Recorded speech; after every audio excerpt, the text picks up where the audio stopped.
ये 15वां चैप्टर है सॉल की बुक का, EBS इन्वायरमेंट साइंस का, जिसमें आज हम पढ़ेंगे भारत में पर्यावरण कानून एवं पर्यावरण विधान परिचय। इसमें हमें ये बताया गया कि जो पर्यावरण, उनके वायु, इन सबको बचाने के लिए हमारे भारत में प्राचीन मतलब पहले से ही बहुत सारे कानून बनाए गए थे। यह कानून, इन कानून की सहायता से हमने अपने पर्यावरण को अभी तक सेफ रख रखा है। अब उन्हीं कानून के बारे में हम पढ़ेंगे, जिसमें से पहला हमारा है भारतीय वन्य जीवन संरक्षण अधिनियम 1972। इसमें वन्य जीवन संरक्षण अधिनियम संसद द्वारा 9 सितंबर 1972 में पास किया गया था और 2 अक्टूबर 1991 में यह पूरे देश में लागू कर दिया गया था। वन्य जीवन अधिनियम में राज्य वन्य जीवन सहकार बोर्ड को जंगल मतलब बोर्ड बनाया। इसमें ना एक बोर्ड बनाया गया था। जब ये लो पास हुआ था तो इस वन्य जीवन अधिनियम की सहायता से सरकार राज्य वन्य जीवन सहकार बनाया गया था, एक बोर्ड बनाया गया था जिसका सारा अधिकार दिया गया था इनकी वन की रक्षा के लिए नियम बनाने के लिए, कानून बनाने के लिए, इन सभी कार्य के लिए। इस अधिनियम में का उल्लंघन करने पे न्याय के रूप में दंड भी दिया जा सकता था। और जो प्रजाति लुप्त हो रही है, जो गायब हो रही है, उनके लिए हम कोई कानून बना सकते थे उनको बचाने के लिए। अब इसके प्रमुख कार्य भी हैं, प्रमुख गतिविधियाँ। हाँ, इसका यह है वन्य जीवन संसद शब्दावली को परिभाषित करता है। वन्य जीवन सहकारी बोर्ड वन्य जीवन की नियुक्त शक्ति, मतलब इसको जो वन्य जीवन जो ये अधिकार है, जो अधिनियम है, ये वन्य जीवन सहकारी बोर्ड को उनको कर्तव्य शक्तियाँ प्रदान करता है जिससे वह फैसला ले सके। ये लुप्त जो वन्य जीवन है, जो प्रजातियाँ जो लुप्त हो गई है, उनकी सूची बनाता है। ये जो लुप्त होने वाली है उनकी सूची बनाकर उन पर रोकने का कार्य करता है। कुछ वन्य जीव प्रजाति बिक्री, कब्जा और व्यापारों के लिए यूज़ किया जाता था, उनको रोका जाता है। अब ये अधिकार मतलब हमारे वन में जो जीव जंतु हैं, वन्य जीव हैं, जैसे हमारे पहले कई प्रकार के शेर पाए जाते थे, बंदरपूछ शेर, ऐसे जो आजकल बिल्कुल लुप्त हो गए हैं, जिन्हें आजकल हम कभी देख ही नहीं पाते हैं इन्हें। तो ऐसी कई प्रजातियां हैं जानवर की जिनको बचाने के लिए कानून बनाया गया था। इस कानून में एक संगठन बनाया गया था जिसे हमने संगठन का क्या नाम दिया था, वन्य जीव सहकारी बोर्ड बनाया गया था, जिसमें वह सभी कानून जो उन जानवर को बचाने के लिए, उनके से रिलेटेड जो भी कार्य हैं उनके लिए उनको शक्ति प्रदान करी थी। उनका कर्तव्य बनता था कि वो नियम बनाए और जो उनका उल्लंघन करे उनको सज़ा देने के लिए। और इसी अधिनियम के साथ साथ हमने शेर के लिए, शेर, बाघ और मगरमच्छ के लिए 90 अधिनियम बनाया गया, जिसे 1942 में शेर के लिए, बाघ के लिए 1943 और मगरमच्छ के लिए 1944 में और हिरन के लिए 1981 में अधिनियम बनाया गया था। पर्यावरण शब्द, पर्यावरण क्या है, हमारे जो आसपास जितनी भी चीज़ें हैं चारों तरफ जिससे हम घिरे हुए हैं, जो प्रकृति में मौजूद हैं, जैसे जैविक और अजैविक सभी। जैविक में वो सभी पेड़ पौधे जानवर और अजैविक में हमारी हवा, पानी, सूर्य, ये सब हमारे पर्यावरण है। ठीक है। जल प्रदूषण निवारण और नियंत्रण क्या होता है, जैसे हम आजकल देख रहे हैं कि जल प्रदूषण कितना बढ़ता गया। हम लोग क्या करते हैं, अपनी फैक्ट्रियों का कूड़ा कचरा सभी जलों में फेंक देते हैं, जिससे ना जल पीने योग्य हो गया ना उसका उपयोग कर सकते हैं हमें किसी कारण, और जानवर भी है वो पानी पीकर बीमार पड़ जाते हैं। तो यह इस समस्या के लिए सरकार ने एक वो अधिनियम बनाया, एक्ट बनाया, जिसे हम जल प्रदूषण निवारण और नियंत्रण अधिनियम 1974 कहते हैं। ठीक है। ये 23 मार्च 1947 में इसे पास किया गया था और ये मतलब पूरे देश पे लागू हो गया था। कब लागू हुआ था? 23 मार्च 1974 को। इसमें इस कानून की सहायता से हम अपने जल प्रदूषण को नियंत्रण करते हैं और उनको जो हमारे नदी हो गए, नदी तालाब, इन सबको प्रदूषण होने से बचाते हैं। अब इसमें क्या करते हैं, जो मनुष्य होते हैं वो क्या करते हैं, कूड़ा कचरा, ये रासायनिक पदार्थ, वो रासायनिक पदार्थ को क्या करते हैं, जल के अंदर डाल देते हैं, जिससे जल प्रदूषित हो जाता है। अब इसके लिए सरकार ने क्या करा, 2 संगठन बनाया, एक SPCB और एक CPCB। अब इसकी फुल फॉर्म क्या है, state pollution control boards, and यहाँ पे आएगा सेंट्रल पोल्यूशन कंट्रोल बोर्ड। अब इनके कार्य क्या हैं? इनके कार्य है कि जैसे नदी जो जल प्रदूषण को रोकना, उनके नियंत्रण में उनके लिए नियम बनाना, कानून बनाना, ठीक है। जल प्रदूषण से संबंधित तकनीकी या संख्या आंकड़ों को संकलन करना, मतलब उनसे जुड़े जितने जल प्रदूषित हुए हैं, कौन किस जगह पे ज़्यादा जल, जैसे एक स्टेट वाइज डिवाइड कर दिया गया है कि इस स्टेट में इतने तालाब नदी हैं वो प्रदूषित हैं, उनका आंकड़ा बनाना और फिर उन्हें कैसे नियंत्रण करना सकता है, उस हर चीज़ का नियोजन करना, ये सभी कार्य उन सबके हैं। किनके? SP, इनके CPCB एंड CPCB के कार्य, ठीक है। ये जल प्रदूषण से समस्याओं की जांच करना और राज्य प्रदूषण नियंत्रण बोर्ड को कार्य केंद्रीय प्रदूषण नियंत्रण बोर्ड की समाधान देना। जैसे जो केंद्र है वो क्या करेगा, राज्य प्रदूषण नियंत्रण बोर्ड है उनकी सहायता करेगा उनको निर्णय लेने के लिए।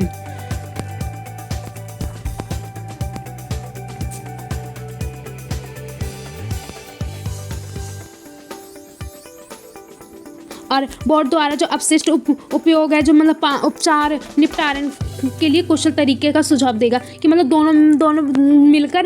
दोनों बोर्ड मिलकर मतलब एक सुझाव करेंगे जिससे हम उपचार कर सकें उन पॉल्यूशन का, जो हमारे जल पॉल्यूशन है उसको सुधार करने के लिए।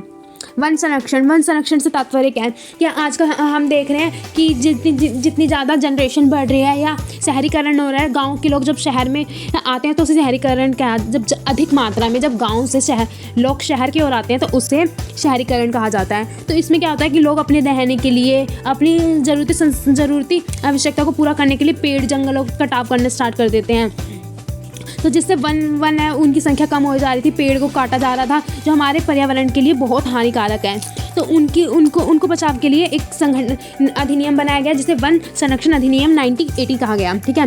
इसमें क्या गया, ये 25 अक्टूबर 1980 को लागू कर दिया गया था। इस अधिनियम में वन कटाई को रोका गया था, ठीक है। केंद्र सरकार है वो गैर वन उद्देश्यों पर रोक लगाया गया था। इसमें राज्य सरकार वन द्वारा उपयोग केवल वन्य जो मतलब सरकार द्वारा जो कार्य किया गया था उन्हीं वन कटाई के लिए परमिशन दी गई थी, बाकी सभी के लिए रोक लगा दिया गया था। इस पे सभी प्रकार के वन्य संरक्षण को लागू कर दिया गया था, मतलब कि अगर कि जो वन संरक्षण है उसका पालन सभी द्वारा किया जाएगा और जो उसका पालन नहीं करेगा जाएगा तो उसे सजा दी जाएगी। और इसमें अवैधानिक वन्य कटाई पर गतिविधियों पर रोक लगा दी गई थी। जो फिर वन संरक्षण अधिनियम, अब 1992 में वन अधिनियम में संरक्षण जैसे कि हमने क्या क्या कानून बनाया था कि उसको बचाव के लिए पेड़ की कटाई हो रही थी उनके बचाव के लिए हमने क्या क्या कानून बनाया गया था। जैसे जंगल में कुछ गैर वन्य अधिनियम जो कार्य चलता था, गैर वन्य कार्य चलता था, उस पर रोक लगा दी गई थी, जांच की गई थी।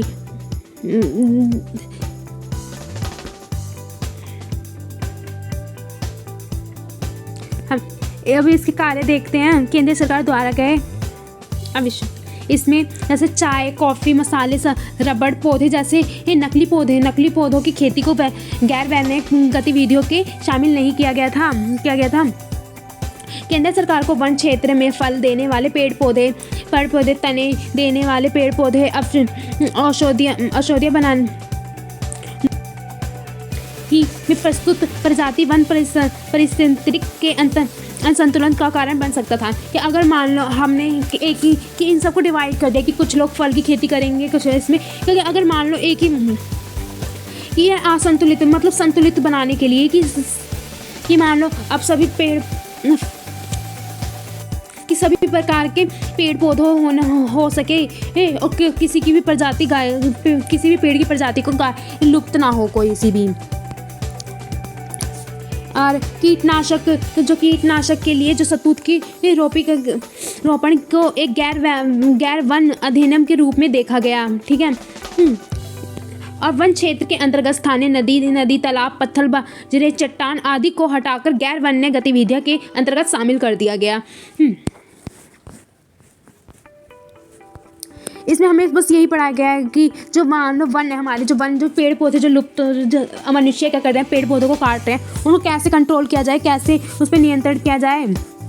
और उससे रिलेटेड कई काम, जैसे हमने क्या करा कि सभी प्रकार की खेती पे ध्यान दिया कि हर प्रकार के पेड़ पौधे उगाया जाए, हर औषधियों की खेती की जाए, जिससे जो हमारे पर्यावरण है उसमें संतुलन बना रहे। ठीक है। और जो हमारे कीटनाशक पौधे जो पालन के लिए हम, जैसे रेशम के जो धागे बनाने के लिए हम रेशम की कीट का वो करते हैं, पालते हैं उनको शहतूत के रोपण में, उससे गैर वन्य अधिनियम अभ्यास के रूप में देखा गया था। वन क्षेत्र के अंतर्गत जितने भी जो पत्थर हैं, जो वन के अंदर जितने भी पत्थर आ गए, चट्टान हो गई, नदियाँ आ गई, उसको हमने आदि को हटाकर गैर वन्य गतिविधियाँ उसके अंतर्गत डाल दिया गया था। अब इसमें वायु में आप जानते हैं कि हम ज़्यादातर दिल्ली में देखते हैं कि कितना पॉल्यूशन होता है। हाँ, उसमें हम पॉल्यूशन को, और सरकार क्या करती है, जब पॉल्यूशन का टाइम होता है तो वो क्या गाड़ियों के मतलब रेड लाइट पर गाड़ी जो मतलब हम ऑन रखते हैं उस पर प्रतिबंध लगा देती है कि अगर कोई अगर रेड लाइट पे अपनी गाड़ी को ऑन रखता है तो उस पर हम चार्ज लगाते हैं कि हम उससे पैसे वसूलते हैं या उसे सज़ा देते हैं। यह सभी अधिनियम हम वायु पोल्यूशन को कम करने के लिए करते हैं। अब अधिनियम वायु प्रदूषण वातावरण में मौजूद किसी भी ठोस, तरल या गैस पदार्थ या शोर के रूप में परिभाषित किया गया है, जो मनुष्य, अन्य जीवी प्रणाली, पौधे, संपत्ति या पर्यावरण के लिए हानिकारक हो सकता है। अब इसके लिए भी हमने दो बनाए हैं बोर्ड, एक स्टेट पॉल्यूशन कंट्रोल बोर्ड और एक सेंट्रल पॉल्यूशन कंट्रोल बोर्ड। अब ये वायु गुणवत्ता की सुधार और वायु प्रदूषण पे मतलब नियंत्रण करने के लिए, उसको कम करने के लिए ये मामले पे सलाह करते हैं, केंद्र सरकार से सलाह करते हैं। वायु प्रदूषण को नियंत्रण कम करने के लिए योजना बनाते हैं जो स्टेट पॉल्यूशन कंट्रोल बोर्ड है, वो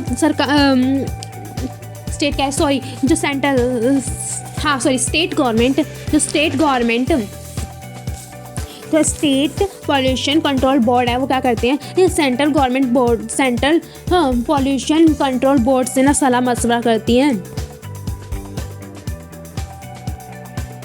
इसमें जो स्टेट पॉल्यूशन कंट्रोल बोर्ड है वो क्या करते हैं, सेंट्रल पॉल्यूशन कंट्रोल बोर्ड से सलाह मशवरा करते हैं कि कैसे पॉल्यूशन को कम किया जाए। अब नियंत्रण कमी कदम, और जो मतलब उनके पॉल्यूशन को कम करने के लिए, उनको नियंत्रण करने के लिए हम ठोस कदम उठाया जाता है। जो पॉल्यूशन फैलाने वाले उद्योग हो गए, ये जो है कोई कारक हो गया, उस पर रोक लगाई जाती है, उसे बंद किया जाता है। और व्यक्ति को प्रदूषण फैलाने से रोका जाता है, उन्हें मतलब बताते हैं पॉल्यूशन को क्या क्या नुकसान होते हैं। जैसे कि आप जानते हैं कि हम दिल्ली का एग्जांपल लेते हैं कि दिल्ली में बहुत ज़्यादा पोल्यूशन हो जाता है, तो हम क्या, जैसे पोल्यूशन के कारण ही हमने दिवाली पे पटाखे फोड़ने पे बैन कर दिया गया है। क्यों? क्योंकि हम पटाखे फोड़ते थे और जिससे बहुत ज़्यादा पोल्यूशन हो जाता था। आजकल हमने इलेक्ट्रिक वाहन को प्रयोग करना स्टार्ट कर दिया। क्यों? क्योंकि जो ईंधन है, जो उससे क्या, जब हम पेट्रोल से जब गाड़ी चलाते थे तो उससे कार्बन डाइऑक्साइड निकाल। अधिनियम 1986, यह अधिनियम पर्यावरण को जलवायु, भूमि तथा जलवायु और भूमि तथा मनुष्य, अन्य जीवित प्रणाली, पौधे, सूक्ष्म जीव संपत्ति की बची मौजूद आम संबंध रूप से परिभाषित किया जाता है। पर्यावरण का मतलब हमारे जो जल हो गया, वायु हो गया, हमारे जितने भी आसपास वस्तु, मनुष्य, जीव जंतु हो गए, उससे तात्पर्य होता है पर्यावरण का मतलब। और यह रासायनिक और भौतिक रासायनिक गुण जो हमारे पर्यावरण को, मतलब जीव को, पौधे को, मनुष्य को आदि किसी को भी नुकसान पहुंचाता है, उसे हमें पर्यावरण दूषित, ये पर्यावरण प्रदूषण के बारे में, प्रदूषण से होता है। हाँ, अधिनियम केंद्र सरकार द्वारा यह अधिकार देते हैं कि मतलब इस जो अधिनियम है, एक्ट है, ये जो हमारे केंद्र सरकार को क्या क्या अधिकार देते हैं, यह हमें देते हैं कि पर्यावरण प्रदूषण के लिए नियंत्रण करने के लिए या उसको रोकने के लिए योजना बना सकते हैं।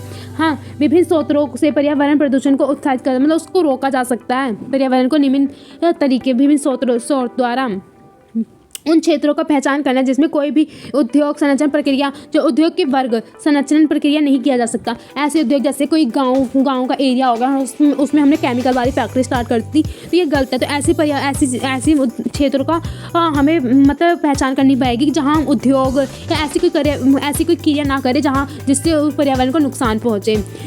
सुरक्षा उपाय करने के लिए ऐसी दुर्घटनाओं के बाद उपचारण उपयोग की प्रक्रिया, हाँ मतलब जहाँ पर्यावरण प्रदूषित हो चुका है उसको कैसे रोका जाए या उसको कैसे हम ठीक करें, उसका उपाय देखना या उसका उपाय करना। पर्यावरण प्रदूषण की सीमाओं को समय से जांच करना, मतलब जो पर्यावरण की सीमाएं हैं कि किस कारण हुआ है, क्यों हुआ है, उसको जांच करना और उसको संविधान करना कि उसको ठीक करना पर्यावरण प्रदूषण को। विभिन्न क्षेत्र और उद्देश्य के लिए हवा, पानी, मिट्टी की गुणवत्ता को अनुमत बनाए रखना, मतलब उनकी मिट्टी की गुणवत्ता, जो पानी है आजकल के हम मिट्टी को देख रहे हैं कि उनके जो न्यूट्रिएंट्स हैं वो सारे कम होते जा रहे हैं, तो उसका रीज़न पता करना और उसे ठीक करना, ये सब पर्यावरण अध्ययन के कार्य होते हैं। इसमें हमने ये पढ़ा कि पर्यावरण है जो पर्यावरण होता क्या है। पर्यावरण हमारे आसपास जितनी भी चीज़ें हैं, जल हो गया, पानी हो गया, वायु हो गया, मनुष्य हो गया, जीव हो गया, सभी चीज़ हमारे पर्यावरण के अंदर आता है। और इसे प्रदूषित करने को इसमें रासायनिक या भौतिक रासायनिक गुण को प्रदान मतलब डालना जिससे पर्यावरण को नुकसान पहुँचता है, उसे पर्यावरण प्रदूषण कहा जाता है। और उसको ठीक करने के लिए या उस पर नियम कानून बनाने के लिए केंद्र सरकार को अधिकार दिया गया है। केंद्र सरकार को अधिकार दिया है कि वह कोई सा भी निर्णय ले सकता है, उससे रिलेटेड कानून बना सकता है और उसकी जांच कर सकता है कि और जो अगर कोई उसका पालन नहीं कर सकता तो उसे सज़ा दे सकता है। इसी के साथ हमारा ये चैप्टर ख़त्म होता है। आई होप आपको समझ आया होगा।